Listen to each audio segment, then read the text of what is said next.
Hello, and welcome to another edition of Searching for Jesus. We have used this study over these past several lessons to really look into Scripture and to look in some places that maybe we haven't thought of before, looking for Jesus. And so, Mr. Gary, today we're going to do that again, and we're going to be in Genesis 22.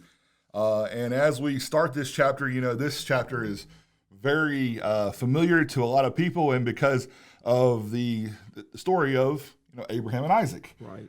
And here with this text, you see, Abraham being asked to do something that you don't see many people being asked to do. He's asked to, offer up his son. And it starts off there in Genesis chapter 22, starting there, verse 1. It says, after these things, God tested Abraham and said to him, Abraham, and he said, here I am. He said, take your son, your only son, Isaac, whom you love, and go to the land of Moriah, and offer him there as a burnt offering on one of the mountains of which I shall tell you. So first you start off and you start to see that as this is unfolding, he's being asked to do something that, it's just kind of unthinkable, to offer your only son up as a sacrifice. Now, for clarification, Abraham does have another son. He does have Ishmael, but Isaac was the son of promise. Isaac was the son that had been foretold that was to come. And so it refers to him here as your only son. And I immediately start to draw some connections here with what Christ is for us. Because as we see here, Christ was offered as the only begotten. As the only begotten Son of God. And so we start to draw some connections here that there's just going to be a sacrifice. In this case, it was going to be Abraham offering up Isaac. In the case of God, he offered up Jesus Christ as the sacrifice for us. And he told him to go to this mountain, to this land that he's going to show him to offer up this sacrifice. And so we see there in verse 3, so Abraham rose early in the morning, saddled his donkey, and took two of his young men with him and his son Isaac. And he cut the wood for the burnt offering and arose and went to the place which God had told him. So you see within this, here's Abraham, and he makes the preparation. I mean, he goes, he doesn't wait, he doesn't delay, he's not trying to put this off. He rises up early. He makes sure, he has the donkeys, he has the wood, he has the servants, he has Isaac, he has everything that you would think you would need, except for one thing that we'll get to in a moment. But he's prepared. He's preparing for all of this, and I think about that in the creation that we've talked about of mankind, that God, he made preparations. He made preparations before the foundation of the earth, and then as he enacted his plan, and as he created everything and created man, especially in his own image, that here God was putting into action his plan for this sacrifice, for this redemption. And you start to kind of see this. And so it says that on the third day, Abraham lifted up his eyes and saw the place from afar. So he travels with these young men. He travels with his son, and he goes out 3 days. And once again, I might be just reading this, but it's just interesting that he travels 3 days. Yeah. I don't know if there's any connection there at all, but it's just kind of an interesting fact that here he travels for 3 days, and that this is when he looks up. It's just that I think it's just an interesting part of this story.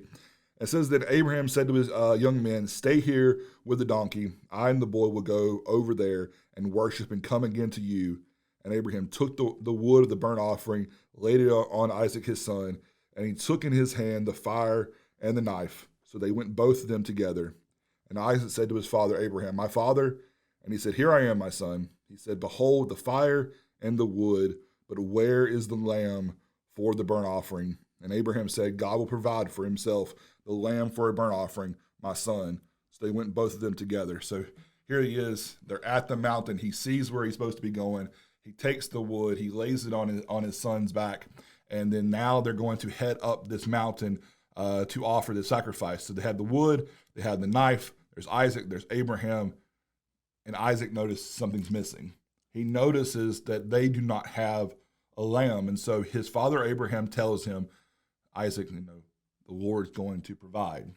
And Abraham meant that. Abraham really, truly meant that as he was going up. I think about, me as a father, this would have been a very testing moment here to already be at the mountain with the knife, with the wood, but they're heading up this mountain. And as they go up to this place, it says when they came to the places which God had told him, Abraham built the altar, laid the wood in order, bound Isaac his son, and laid him on the altar on top of the wood. Then Abraham reached out his hand, and he took the knife to slaughter his son. But the angel of the Lord called him from heaven and said, Abraham, Abraham. And he said, Here I am. He said, Do not lay your hand on the boy or do anything, for now I know that you fear God, seeing that you have not withheld your son, your only son, from me. Abraham took his son to this mountain to offer him up for sacrifice. And it says he reached out his hand, that he grabbed the knife, that he was ready, and the ESV says slaughter. He was ready to slaughter his son, which is exactly what they did to an animal that they were offering up for a sacrifice. They would slaughter this animal. He was ready to do this for God, and yet the Lord, through his angel, through his messenger, stopped this from happening. Right. But you see so many connections up to this point already about Abraham was willing to offer up his only son, just like God would or has offered up his only son. Mr. Gary, what else do you see here within this text? Well, it's important to realize, as you've already noted, that first of all, Isaac is his only son. Right. Very, very, very important. If nothing else matches up, except in our minds, that matches up. It does. Period. Only one of a kind. That's what he is. Well, he goes to offer his son, and when he does, the angel of the Lord stays his hand and says, now I know, that you really fear me. That's actually in verse 12. Mm-hmm. Do not lay your hand on the lad or do anything to him, for now I know that you fear God, since you've not withheld your son, your only son, from me. So we can see what he's doing here. He's ready to offer. He's not going to hold back. God rewards him for that.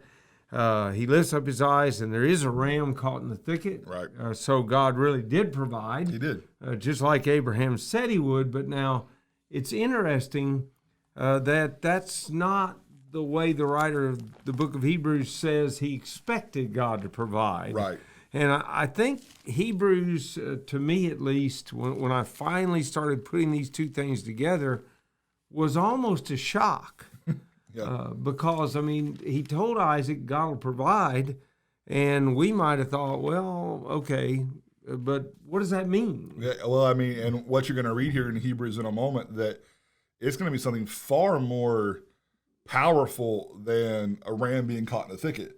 What Abraham thought was about to happen was just tremendous. Yes. So what did Abraham think based on the context? It's in Hebrews 11, beginning at verse 17, Mm-hmm. where it says, by faith Abraham, when he was tested, and by the way, I want to highlight that word. God did not tempt Abraham. Right. He tested him. He tested his faith. He really didn't allow him to do anything that would have been a violation of his will. Right. You noted that before, but never did God require a human sacrifice other than what we're about to talk about. That's the only one. So when he was tested, offered up, and that word that is used there literally describes an already completed act. Right. So something must have gone on in the mind of Abraham, because it has not literally gone on in the physical sense. So we go ahead, and he says he offered up Isaac, and he who had received the promises offered up his only begotten son. And you've noted that already. But what makes Isaac his only one-of-a-kind son is he's the son of promise. Yes. He's the one that God said through him your seed is going to be called. So Abraham had to figure out a way to balance what God's doing here. He's made me this promise, but he's asking me to sacrifice the son of promise, So verse 18, of whom it was said, in Isaac your seed shall be called, concluding that God was able to raise him up even from the dead, from which he also received him in a figurative sense. So let's begin with Abraham. Abraham believed God would provide by raising his son from the dead, which is almost astounding. It is. Because there's never been a resurrection that we know of up until that point. Abraham had never seen that take place. He had never heard of it, so far as we know, taking place. And so he's drawn a remarkable conclusion that demonstrates a powerful, powerful amount of faith. But then the writer of Hebrews, as we already read, says, from which he also received him in a figurative sense. And I can see two ways that he offered him and received him back in a figurative sense. First is, in his mind, he'd already done it. God stayed his hand. So it's as if he was raised from the dead. Right. Because in Abraham's mind, it must have been an already completed act. Absolutely. But then secondly, we got a descendant of Abraham, Jesus Christ, who walks on the earth, and he does die on a cross. He is the sacrifice for the sins of man. And boy, the writer of Hebrews just loads that up. Absolutely. He talks about that all the time. Jesus Christ is that sacrifice for all of mankind, and it is through Isaac and ultimately the seed of Isaac, Jesus Christ, that all people of the earth have an opportunity to be blessed. Absolutely. And you go back to Genesis 22, there in verse 17, so I will surely bless you, and I will sure multiply your offspring as the stars of the heaven, and as the sand is on the seashore, and your offspring shall possess the gate of his enemies, and in your offspring shall all the nations of the earth be blessed, because you have obeyed my voice. So Abraham returned to his young men, and they arose and went to Beersheba, and Abraham lived at Beersheba. But you think about this, that here you have Abraham and his descendants, and yes, Abraham and his descendants were promised a promised land, okay? And as generations went on, they would eventually, not Abraham and not Isaac, not really even Jacob, but go through his descendants, and you end up receiving that promised land. But you go to Galatians chapter 3, and Galatians chapter 3 kind of brings this kind of together for us, especially when you look into verse 16. Actually, we'll start in verse 15. To give a human example, brothers, even with a man-made covenant, no one annuls it or adds to it once it has been ratified. Now the promises were made to Abraham and to his offspring. It does not say and to offsprings, or actually in the New King James it's going to say seeds and seed. It does not say to seeds, referring to many, but referring to one, and your offspring, and to your offspring, who is Christ. So you're going to see the descendants of Abraham, the descendants that are going to come through him. They're going to lead us to Christ. Christ is going to be the seed. Yeah. He's going to be that the one that we're able to be added to, that we're going to able to, like Abraham. Abraham was justified by faith. We too have the ability to be faithful, to be obedient, to be in Christ. And like Abraham, we can be kind of faithful. We can be justified. That's Hebrews 11, that chapter of faith, and that was what was talking about in Abraham in that context. Was this is how faithful Abraham was. So when we look at Genesis 22, we see the story of Abraham and Isaac and the sacrifice there that is being offered up. But we see the Lord providing through all of this. He's providing a plan. He's enacting his plan. He's letting his plan work. And it wasn't just meant for Abraham and Isaac. It was also meant for us. Right. It was meant to lead those that would be faithful to him and therefore to the Father. And I think as we've searched for Jesus today, we've been able to see him here in Genesis 22 and in the life of Abraham and Isaac.